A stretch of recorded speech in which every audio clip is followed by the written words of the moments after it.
जय श्री कृष्णा। आप सबका वैदिक प्रेडिक्ट में स्वागत है।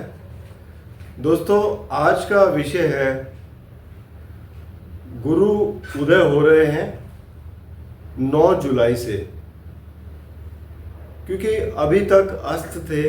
अस्त ग्रह जो है वो अपने प्रभाव नहीं दे पाते पूरी तरीके से।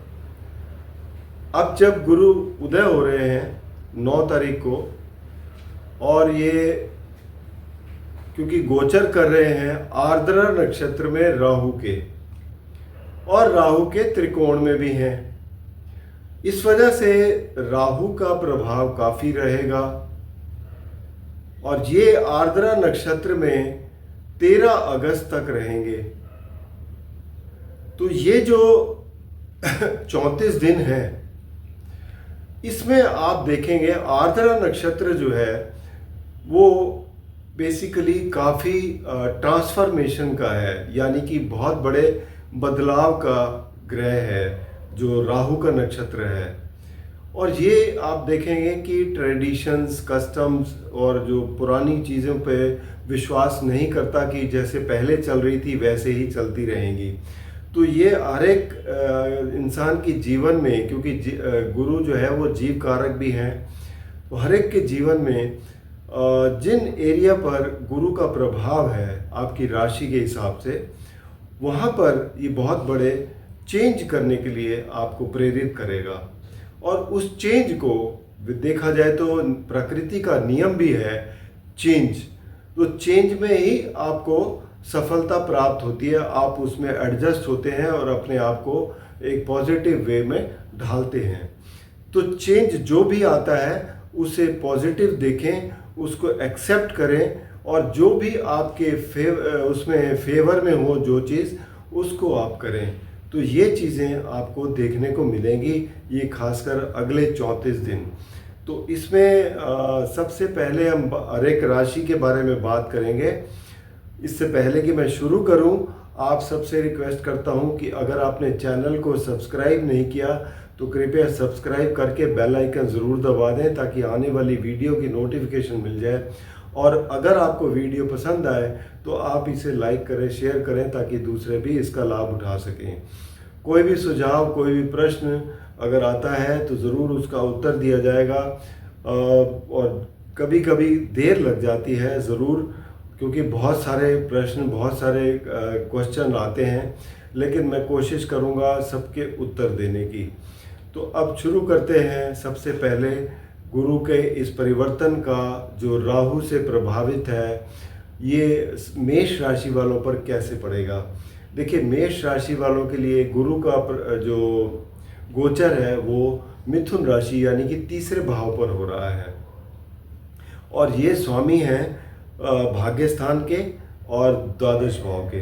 तो यहाँ पर क्या है कि मेष राशि वालों के लिए एक तो गुरु की दृष्टि भाग्य स्थान पर है, तो यहाँ पर आपका भाग्य साथ देगा। गुरु की दृष्टि सप्तम भाव पर है, पंचम दृष्टि। तो सप्तम भाव आपकी पार्टनरशिप से रिलेटेड है, वो चाहे बिजनेस पार्टनरशिप हो या आपके मैरिटल पार्टनरशिप हो, यानी कि पति पत्नी के रिश्ते हो, या कई टेम्परेरी बिजनेस वो भी होते हैं, एग्रीमेंट्स भी होते हैं। तो ये सब चीज़ें निर्भर करता है उसमें आपको क्या कुछ बदलाव देखने को मिलेगा। कई चीज़ें ऐसी होंगी जो आपको चेंज लाने पड़ेंगे। इसमें आपको बिल्कुल भी परेशानी नहीं होनी चाहिए, उस चेंज को देखते हुए, एक्सेप्ट करते हुए आगे बढ़ें। और इसके अलावा आप गुरु की दृष्टि लाभ स्थान पर होगी। लाभ में भी यहाँ पर भी आपको किस तरीके से लाभ हो रहा है और कैसे हो रहा है, उन सब चीज़ों पर ध्यान देने की ज़रूरत पड़ेगी। तो ये सब आपके लिए परिवर्तन देखने को मिलेंगे। दूसरी बात अब है कि वृषभ राशि के लिए गुरु का जो गोचर है वो दूसरे घर में होना है। दूसरे घर के कारक ग्रह भी हैं, धन के कारक भी हैं, परिवार का ये स्थान है, आपकी स्पीच का स्थान है। तो उस सब में तो आपको एक किस्म से काफ़ी एक अच्छा एक परिवर्तन मिलेगा। लेकिन क्या है कि वृषभ राशि वालों के लिए गुरु जो है वो 8वें और 11वें घर के स्वामी हैं। 8वां घर जो कि एक किस्म से खुद ही एक इतने बड़े ट्रांसफॉर्मेशन का घर है, जो पता नहीं होता कि यहाँ से सबसे अनएक्सपेक्टेड रिजल्ट मिलते हैं। तो उस ऐसी सिचुएशन में आप एक्सपेक्ट कर सकते हैं कि आपको कुछ बहुत ही ऐसे रिजल्ट, ऐसी चीज़ें देखने को मिलेंगी जो आपने सोची नहीं होंगी। तो अचानक से कुछ ऐसे परिवर्तन आ सकते हैं जो आपको तैयार रहना पड़ेगा उसके लिए। तो ज़रूर इसके लिए बिल्कुल अपने आप को तैयार रखें, कोई भी सिचुएशन हो उसके लिए, क्योंकि आठवां घर ही कुछ ऐसा होता है जो सडननेस होती है इसमें, और रिज़ल्ट बहुत ही तेज़ी से आते हैं, और ये नहीं पता कि पॉजिटिव होंगे या नेगेटिव होंगे, क्योंकि लग्न के राशि के स्वामी के साथ मित्रता नहीं है गुरु की। इस वजह से कुछ एडवर्स रिजल्ट भी हो सकते हैं। तो इस चीज़ का ज़रूर ध्यान देने की ज़रूरत है। और यहाँ पर गुरु की दृष्टि पड़ेगी, जो पंचम दृष्टि है वो छठे घर पर पड़ेगी। छठा घर वैसे भी देखा जाए तो स्ट्रगल का होता है, आपके रोग रिपु ऋण इन सब से आप स्ट्रगल करते हैं, अपने दुश्मनों से स्ट्रगल करते हैं। तो यहाँ पर जो भी परिस्थिति हो उसमें आपको स्ट्रगल करना पड़ेगा। इसके बाद इनकी नवम दृष्टि कार्यस्थल पर पड़ती है, तो कार्यस्थल में भी कुछ आपको बदलाव करने पड़ सकते हैं। तो उसको आप देखकर अच्छी तरीके से अपनी स्थिति को आकलन करके आगे बढ़ें। अब बात करेंगे मिथुन राशि की। मिथुन राशि में तो ये बैठे ही हैं, पहले घर में वैसे भी दिग्बली होते हैं गुरु, तो एक अच्छी स्थिति में है, लेकिन ये आपके लिए स्वामी होते हैं सप्तम और दशम भाव के। सप्तम भाव आपके पार्टनरशिप का है, पति पत्नी के रिश्तों का है। तो यहाँ पर आपको हो सकता है कुछ बड़े चेंजेस करने पड़े जो पार्टनरशिप में हो, या आपस में कोई एडजस्टमेंट हो घर में, वो सब करनी पड़ सकती है। दशम भाव जो कि आपका कार्य क्षेत्र है, यहाँ पर भी आपको कुछ ऐसे ही परिणाम देखने को मिल सकते हैं। यहाँ से गुरु की दृष्टि पंचम भाव पर पड़ेगी, जो कि आपके विवेक का है, आपकी क्रिएटिविटी का है, बच्चों का है। यहाँ पर भी आपको कुछ ना कुछ ऐसा, हालांकि बहुत अच्छा घर है एजुकेशन से रिलेटेड, यहाँ पे कुछ नया कुछ अगर आप अप्लाई करते हैं तो उसमें आपको कामयाबी मिल सकती है। ऐसे ही सप्तम दृष्टि सप्तम भाव पर पड़ रही है जो इनका अपना घर है, तो यहाँ पर भी ये आपको काफ़ी अच्छी एक रिजल्ट देते हुए नज़र आते हैं। नवम दृष्टि भाग्य स्थान पर पड़ेगी, और भाग्य स्थान के जो स्वामी हैं मिथुन राशि के लिए वो हैं आपके शनि देव। तो यहाँ पर क्योंकि राहु भी बैठे हुए हैं, तो यहाँ एक अच्छे बदलाव की तरफ आप देख सकते हैं। कोई अगर लंबी यात्राएं भी होती हैं उसमें आपको फ़ायदा मिल सकता है। तो ये सब परिवर्तन आपके लिए देखने को मिलते हैं। अब बात करेंगे कर्क राशि की। तो कर्क राशि के लिए देखा जाए तो गुरु जो है वो बनते हैं आपके छठे और नवम भाव के स्वामी, और गुरु बैठेंगे द्वादश भाव में। द्वादश भाव बेसिकली वैसे भी ट्रांसफॉर्मेशन का घर है, बदलाव का घर है, और जब ये द्वादश भाव में बैठे हैं, और अगर आपकी गुरु की दशा या महादशा भी आती है तो उसमें खासकर आपको प्रबल रिजल्ट देखने को मिलते हैं। तो यहाँ स्थिति ऐसी है कि आपके जो छठा घर के जो स्ट्रगल का घर है, वहाँ पर आपको कुछ स्ट्रगल करना पड़ेगा अपने रिजल्ट लेने के लिए, शत्रुओं पर विजय पाने के लिए। इसी तरीके से भाग्य स्थान के मालिक हैं, तो भाग्य को प्रबल करने के लिए यहाँ पर भी आपके लिए कुछ थोड़ा बहुत परिवर्तन करने पड़ सकते हैं, अपने तौर तरीके बदलने पड़ सकते हैं। गुरु की दृष्टि यहाँ से चौथे घर पर पड़ती है। चौथा घर बेसिकली बच्चों का है जो स्कूल में पढ़ते हैं, माता का है, प्रॉपर्टी का है, वाहन का है। तो यहाँ पर इन मामलों में कुछ ना कुछ हो सकता है, घर में कुछ परिवर्तन करने पड़ सके हैं, लेकिन ग्रोथ होगी, यहाँ पर अच्छे रिजल्ट मिलने को बिल्कुल उम्मीद है। इसके अलावा अब आगे नवम दृष्टि पड़ेगी आठवें स्थान पर। आठवां स्थान भी खुद भी एक ट्रांसफॉर्मेशन का घर है, तो यहाँ से आपको अचानक से कोई रिजल्ट देखने को मिल सकते हैं, जो कि राहु बैठे हुए हैं यहाँ पर 8वें घर में, और यहाँ आपको कुछ पॉजिटिव रिजल्ट मिल सकते हैं क्योंकि गुरु की दृष्टि पड़ रही है। इस वजह से आपके लिए कुछ अच्छी न्यूज़ भी आ सकती है। सिंह राशि की बात करें तो सिंह राशि के लिए गुरु जो है वो एकादश भाव में बैठे हैं, गोचर कर रहे हैं। एकादश भाव लाभ स्थान है, लाभ तो मिलेगा ही, चाहे किसी भी तरीके से मिले। और यहाँ से इनकी दृष्टि जो है वो रहेगी तीसरे घर पर, पराक्रम स्थान पर। अब पराक्रम करना है तो पराक्रम में कुछ नई चीज़ें करनी पड़ सकती हैं, कुछ नए तौर तरीके अप्लाई कर सकते हैं। उसमें आपको देखना पड़ेगा कि किस तरीके से आगे बढ़ें, अपने स्किल किस तरीके से दिखाने हैं कि उससे आपको लाभ मिले। इसी तरीके से नवम दृष्टि आपके सप्तम भाव पर पड़ रही है जो पार्टनरशिप का है। इसमें आपको क्या चेंजेस लाएं जिससे आपकी पार्टनरशिप ग्रो करे, आपका बिजनेस ग्रो करे। घर में अगर आपके रिलेशनशिप है उसमें क्या चेंज करना है जिससे आपके घर में रिलेशनशिप अच्छी रहें, ये सब आपको दिखाई देता है। यहाँ आपको एफर्ट करने पड़ेंगे। इसी तरीके से अब बात करेंगे आपके लिए सिंह राशि की। तो सिंह राशि के लिए देखा जाए तो दशम भाव में, सिंह राशि नहीं, कन्या राशि के लिए बात करेंगे। तो कन्या राशि के लिए अब बात करेंगे तो यहाँ पर गुरु बैठेंगे आपके दशम भाव में, और गुरु की दृष्टि पड़ेगी दूसरे घर पर। तो एक तो दशम भाव कार्य क्षेत्र है, यहाँ पर कुछ बदलाव लाने पड़ सकते हैं।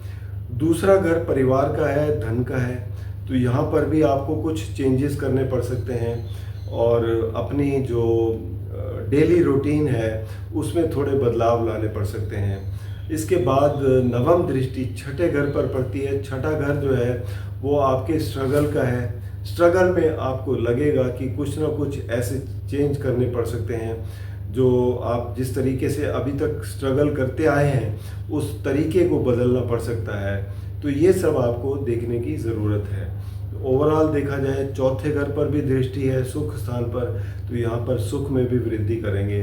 तो कन्या राशि वालों के लिए भी ये और एक अच्छा गोचर है। तुला राशि की बात करें तो तुला राशि के लिए गुरु बैठेंगे नवम भाव में। तो नवम भाव एक किस्म से भाग्य स्थान है और गुरु की दृष्टि पड़ेगी आपके तुला राशि पर। तो तुला राशि आपको ये स्ट्रेंथ देंगे, हालांकि ये तीसरे और छठे घर के स्वामी हैं, लेकिन फिर भी क्योंकि एक सौम्य ग्रह हैं जो आपको काफ़ी बड़ी मदद देते हैं। इसके बाद पंचम भाव पर दृष्टि पड़ेगी। पंचम भाव क्रिएटिविटी का है, बच्चों का है। तो यहाँ पर आप क्या बदलाव ला सकते हैं, किस तरीके से आगे बढ़ सकते हैं, कुछ चेंज करने पड़ सकते हैं, क्योंकि पुराने तरीके से चलने से आपको वो रिजल्ट नहीं मिल रहे। तो यहाँ पर आपको बदलाव करने पड़ सकते हैं, ये दिखाई देता है।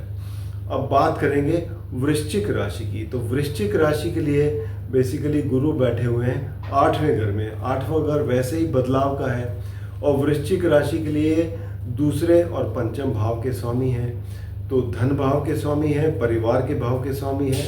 पंचम भाव क्रिएटिविटी का है, बच्चों का है, एजुकेशन का है। तो ये सब चीज़ें दिखाता है। तो यहाँ एक तो ये लगता है कि अचानक से आपको कोई धन लाभ मिल सकता है। कोई अगर आप किसी शेयर मार्केट में या क्रिएटिव एक्टिविटी में कोई भी पार्टिसिपेट करते हैं तो यहाँ पर आपको काफ़ी अच्छे लाभ मिल सकते हैं। तो ये स्थिति आपके लिए दर्शाता है। और बाकी यहाँ पर इनकी दृष्टि जो है 8वें घर से पंचम दृष्टि 12वें घर पर रहेगी। 12वां घर बेसिकली मोक्ष का है, एक्सपेंसेस का है। तो यहाँ पर आध्यात्म का भी है। तो हो सकता है आपको आध्यात्म की तरफ रुचि हो, आप कुछ डोनेशंस करें, कोई अपनी चॉइस की जो रिलीजियस प्लेसेस हैं, आप कोई धार्मिक यात्रा पर जा सकते हैं। इसी तरीके से जो नवम दृष्टि है वो चौथे घर पर पड़ेगी, तो घर में कुछ बदलाव लाए पर जा सकते हैं। माता की सेहत का थोड़ा सा ध्यान रखेंगे, वहाँ पर आपको स्थिति दिखाई देगी। तो ओवरऑल स्थिति ये है वृश्चिक राशि वालों के लिए। अब बात करेंगे धनु राशि की। तो धनु राशि के लिए गुरु बैठे हुए हैं सप्तम भाव में। सप्तम भाव बेसिकली क्या है, आपका आउटसाइड विंडो है। आप लोगों से, बाहर के लोगों तक पहुंचेंगे, उनके साथ जो भी आप एग्रीमेंट करते हैं उसमें कुछ नयापन लाना पड़ेगा, क्योंकि पुराने तरीके से आपको सफलता उतनी नहीं मिल रही जितनी मिलनी चाहिए, तो उसमें कुछ नए बदलाव लाने पड़ सकते हैं। इसी तरीके से पति पत्नी के रिश्तों में भी घर में कुछ बदलाव लाने पड़ सकते हैं जो आपको आगे बढ़ने के लिए आपको प्रेरित करे। और यहाँ पर क्योंकि आपके सप्तम भाव में बैठे हैं स्वामी, तो आपकी राशि को मजबूती दे रहे हैं। पंचम दृष्टि लाभ स्थान पर पड़ रही है, तो लाभ मिलेगा, लेकिन किस तरीके से मिलेगा उसमें कोई बदलाव करने की ज़रूरत है। लोगों से कुछ चेंज है मिलने के लिए, कुछ उसके साथ एग्रीमेंट करने के लिए या कुछ उनसे लाभ लेने के लिए कुछ बदलाव करने पड़ सकते हैं। इसी तरीके से नवम दृष्टि पराक्रम स्थान पर पड़ रही है, तो आपके जो व्यवहार है, जो आपके साथ लोगों के साथ काम करते हैं उनके साथ थोड़ा बदलाव करना पड़ सकता है। जो स्किल दिखाते हैं वो अलग ढंग का करना पड़ सकता है। इसी तरीके से आप कुछ चेंज ला सकते हैं। अब बात करेंगे मकर राशि की, तो मकर राशि के लिए गुरु बैठेंगे छठे घर में।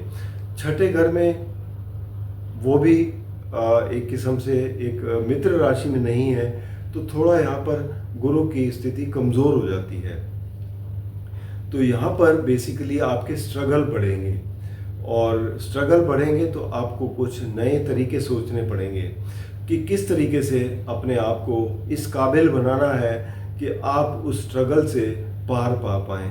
और यहाँ से आपको जो गुरु की दृष्टि है वो पड़ रही है कार्यक्षेत्र पर, तो कार्यक्षेत्र में कुछ बदलाव लाने पड़ सकते हैं।